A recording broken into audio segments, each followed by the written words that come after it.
Hello, good morning everyone! For today's video, magluluto tayo ng menu natin for today. Naghiwa na ako ng bell pepper, hotdog, at meron tayong hipon, at meron tayong chicken breast, meron tayong hiniwa na sibuyas at bawang, meron tayong green onion, meron tayong raisin, meron tayong green peas, at meron tayong malagkit. Hulaan nyo guys kung ano yung ating menu for today.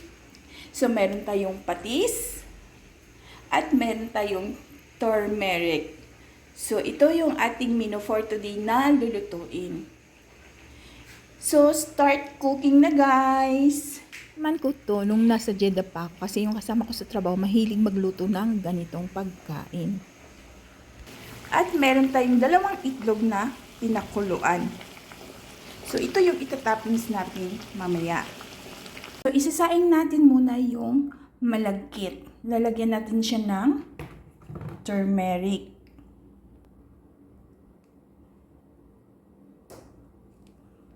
At lalagyan natin siya ng gata. Isasaing natin siya sa gata.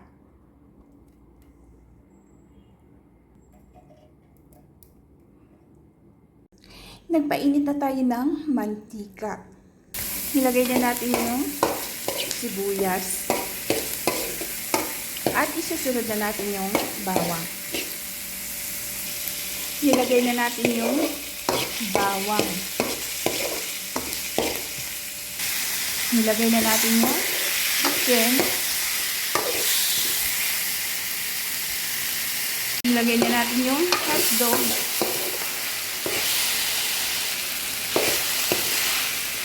At isusunod na natin yung hipon at saka yung atay. Nakalimutan ko pala guys yung atay. Nilalagay natin yung hipon.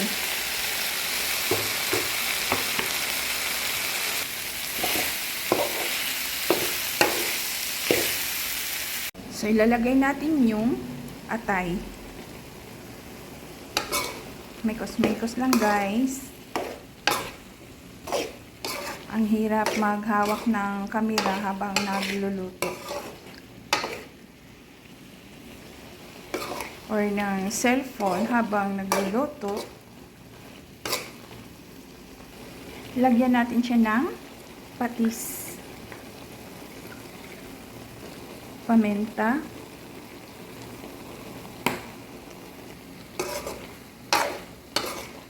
So, ang tagal ko rin hindi nakakain ng ganitong pagkain, guys.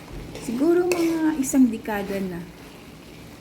Last ko na kinain is nung last ko na bakasyon sa Pilipinas. Natin siya ng pampasarap natin. Konti lang.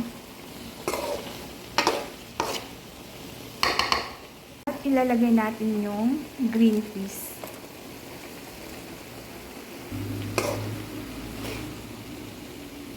At ilalagay natin yung raisin.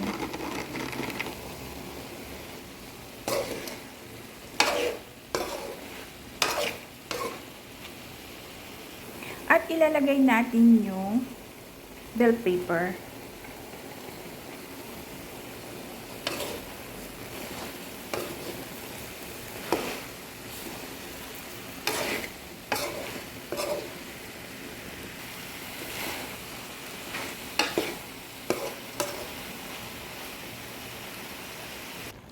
So, ito na guys, yung ating Valenciana.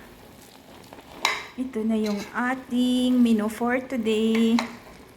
Halo-halo lang.